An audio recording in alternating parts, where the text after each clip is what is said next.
Olá, pessoal. Meu nome é Monielle, eu sou engenheira agrônoma, mestre em produção vegetal e atualmente doutoranda em produção vegetal pela UFMG. E hoje eu irei falar um pouco sobre as sementes sintéticas. Em 1977, Toshio Murashige, sim, o mesmo Murashige do famoso meio MS, foi o primeiro a propor a ideia de encapsular embriões somáticos de forma a favorecer a propagação massal de plantas.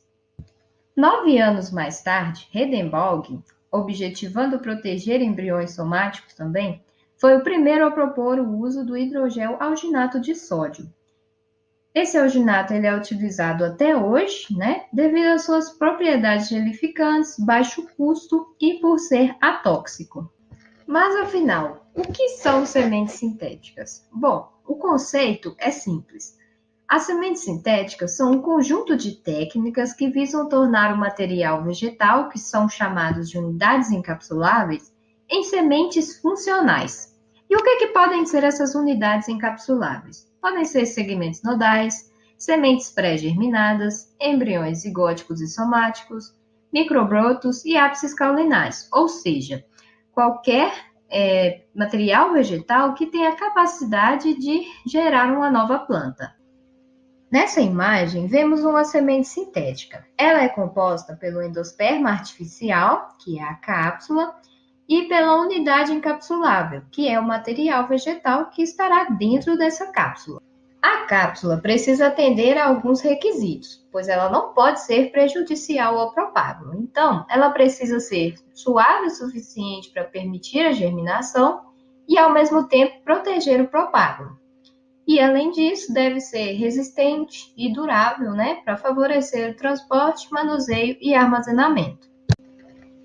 Para formar a cápsula, são necessários dois reagentes, o alginato de sódio e o cloreto de cálcio. A formação dessa cápsula, ela ocorre de forma instantânea. Para se produzir uma semente sintética, então é necessário uma unidade encapsulável. Essa unidade encapsulável vai ser despejada numa solução de alginato de sódio e esses dois conteúdos serão despejados com auxílio de uma pipeta numa solução de cloreto de cálcio. Esse processo de formação dessa cápsula é chamado de complexação. Após alguns minutos, a cápsula estará pronta, né, para conservação ou para o plantio. Para realizar o plantio, normalmente faz-se o processo de descomplexação para enfraquecimento dessa cápsula, né, com auxílio do cloreto de potássio. Bom, agora nós já vimos mais ou menos como funciona a produção de uma semente sintética. Vocês podem perguntar, para que ela serve, né? Então, as sementes sintéticas, elas atuam na propagação, preservação e conservação de recursos genéticos por meio da criopreservação. Ela é um veículo para a propagação de materiais oriundos do melhoramento genético vegetal e atua também na propagação de espécies, né, que apresentem alguma limitação de multiplicação por meio dos métodos convencionalmente utilizados. As principais vantagens das sementes sintéticas são devido ao seu grande potencial de armazenamento, por possibilitarem o manuseio e transporte sem grandes cuidados, por favorecer a produção em larga escala, por serem um material livre de patógenos e com uma genética uniforme, e também por possibilitar o transporte a longas distâncias. Porém, seu custo-benefício está atrelado à praticidade produtiva, ou seja, ao tempo que eu vou gastar para fazer uma semente sintética, o quanto eu vou gastar para fazer essa semente sintética, né, e a morosidade em si do processo. Além disso, podem haver problemas com a oxigenação, nutrição e perda de viabilidade dos propágulos. A tecnologia de produção das sementes sintéticas ela é uma ferramenta promissora da biotecnologia, devido ao seu grande potencial para suprir a demanda do mercado por materiais propagativos que vão viabilizar a produção de mudas de espécies de importância econômica. E para que isso aconteça, é necessário o desenvolvimento de estudos para propagação, preservação e conservação de recursos genéticos de espécies de interesse econômico. Um exemplo muito claro do emprego da tecnologia das sementes sintéticas na agricultura, na prática mesmo, é em relação à propagação da cana. Para a formação de 1 hectare através da muda convencional, que são chamados toletes, né, que contém ali algumas gemas, são necessárias 20 toneladas para a formação, então, de 1 hectare. É muito material, é muito pesado, né, é muito moroso. E através das sementes sintéticas é possível reduzir esse volume a 300 quilos por hectare, o que mostra que a tecnologia tem um grande potencial, né, para ser empregado aí em grandes culturas. Agora, nós vamos explorar um pouco o estado da arte, ou seja, o que nós temos de trabalhos na literatura, né, com as sementes sintéticas. Quais são as espécies, quais são os materiais vegetais mais utilizados. Então, aqui é possível observar esse trabalho com abacaxi, em que foram utilizados brotos. À direita, temos um trabalho com romã, em que foram utilizados segmentos nodais. Sintéticas com sementes pré-germinadas de pimenta, com brotos de goiaba, gemas apicais de mangaba, embriões somáticos de maracujá, dentre outros vários trabalhos, né? Eu trouxe aqui alguns que tinham algumas pranchas de fotos mais bonitas, né, para eu estar mostrando para vocês. Mas existem muitos trabalhos com as mais variadas espécies. E além dos artigos, né, que às vezes não tenham muitas pranchas bem feitas, né, com muitas fotos bonitas, às vezes eu procuro hashtags no Instagram. Então aqui, logo no início, quando eu comecei a trabalhar com sementes sintéticas, eu busquei essa hashtag e tem várias fotos legais. Eu vou mostrar algumas para vocês. Essa imagem, por exemplo, então é possível observar aqui uma semente sintética de orquídea. Aqui temos sementes criopreservadas, né? Então, eu achei bem legal essa imagem, porque dá para a gente visualizar melhor, né, como que é feita a armazenagem dessas sementes. Na imagem temos sementes sintéticas de cannabis, né, germinando aí in vitro. E aí fala ali na legenda, né, que a semente está germinando após 50 dias no armazenamento a frio. Então, ali temos a semente sintética, né? E dentro de um tubo contendo meio ms. Nessa imagem, apesar de não estar especificando ali as espécies, etc., eu achei uma imagem muito bonita, né, e representativa. Dá para ver a cápsula ali perfeitinha. E aqui um videozinho satisfatório, eu diria, onde a gente pode observar, né, que essa cápsula ela pode ficar bem redondinha, né, e o quão consistente ela fica. Um detalhe interessante aqui, né, de se pesquisar no Instagram, ao invés de ler somente artigos, a gente pode tirar algumas conclusões, algumas ideias novas para alguns problemas que a gente possa estar tendo. Então, aqui é interessante observar que a aplicação do alginato no material vegetal é feita com uma seringa. E, geralmente, isso é feito para materiais vegetais que são maiores, né, que não vão caber na ponteira da pipeta. Vocês vão entender isso um pouquinho mais à frente, que eu vou estar mostrando. Então, pensem fora da caixinha, não só dentro de artigo, né? Tem muita informação interessante em outros locais, como no Instagram.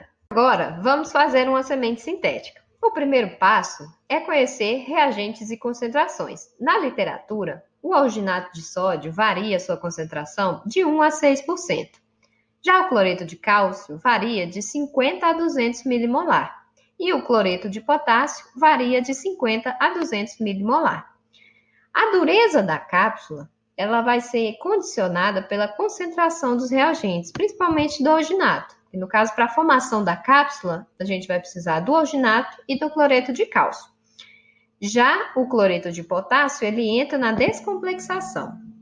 O passo é fazer os cálculos para preparar as soluções. No caso do alginato de sódio, sua concentração é dada em porcentagem. Então, por exemplo, se eu quero preparar uma concentração de 3%, eu vou pesar 3 gramas para cada 100 ml de água. O alginato que eu já testei é da marca Sigma-Aldrich. Ele foi recomendado quando eu estava começando, então eu só trabalhei com ele e todo mundo recomenda ele. Apesar de ser muito mais caro do que as demais marcas, ele é mais eficiente. Bom, então o alginato ele é um pó e você vai precisar diluí-lo na água. Porém, ele não vai se diluir muito bem na água de temperatura ambiente. Por isso, é necessária a utilização da chapa de aquecimento, que deve ser colocada a no máximo 70 graus. e após certo tempo o alginato vai se dissolver totalmente na água. Para fazer o cálculo do preparo da solução de cloreto de cálcio, é necessário conhecer a massa molar dessa substância, que é 147. Então, para preparar uma solução a 1 mol em 1 litro, são necessários 147 gramas. Porém, no nosso caso, nós queremos uma solução a 0,1 mol, que é a mesma coisa de 100 milimolar. Então, nesse caso, nós vamos pegar os 147 e dividir por 10, que nos dará 14,7. Porém, isso é para 1 litro. Geralmente, a gente prepara menor quantidade. Então, eu pego esses 14,7, que é para 1 litro, e divido por 10, para, no caso, preparar uma solução de 100 ml. Então, é necessário pesar 1,47 gramas para preparar uma solução de 100 ml a 100 milimolar. A pesagem, a dissolução do cloreto de cálcio é bem simples, pois é só adicionar a água e mexer que ele já vai se dissolver facilmente. O cálculo e preparo da solução de cloreto de potássio segue o mesmo raciocínio da solução de cloreto de cálcio, sendo necessário 0,75 gramas para preparar 100 ml a 100 milimolar. Agora, para finalizar, eu vou mostrar para vocês como eu encapsulo embriões de macaúba. Esse processo é limitado a materiais vegetais que tenham apenas 8 milímetros de comprimento, devido à limitação ocasionada pela micropipeta. Bom, então eu vou utilizar aqui a semente da macaúba, retirar esse embrião de dentro da semente, e neste caso, cada embrião será uma unidade encapsulável. Como eu já mencionei no início do vídeo, geralmente de cultivos oriundos do cultivo in vitro, né, é feita então essa repicagem, né, para individualização. Então, no caso aqui, cada embrião é uma unidade encapsulável. Eu vou pegar esses embriões e vou despejar na solução de alginato de sódio. E então, vocês conseguem visualizar aqui que os embriões eles estão individualizados, né, dentro dessa solução. Antes de encapsular, vai aqui um segredo. A gente utiliza essa micropipeta graduada, né, para puxar ali o embrião contendo o alginato. Porém, essa entrada aqui da ponteira é muito fininha, então é necessário que a gente faça um corte dessa ponteira para que seja possível, né, puxar esse embrião. Então, corta-se com uma tesoura mesmo, e assim vocês podem observar, né, que a abertura agora fica bem maior e torna possível fazer essa encapsulação. Agora, com a ponteira da pipeta cortada, eu vou pegar a solução de alginato, que vocês podem observar o aspecto, né, da solução de alginato. Então, eu vou localizar esse embrião aqui dentro da solução, vou puxar um pouquinho do alginato e em seguida puxar o embrião. E então, levar esse conteúdo até a solução de cloreto de cálcio e despejar. Após alguns minutos, retira-se as cápsulas de dentro da solução de cloreto de cálcio, coando-as com auxílio de uma peneira. Em seguida, faça uma tríplice lavagem e as sementes sintéticas estão prontas.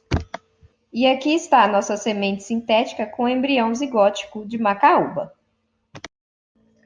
Nessa imagem é possível observar, então, o embrião da macaúba envolto pela cápsula, né? Então, é uma semente sintética com o embrião zigótico da macaúba.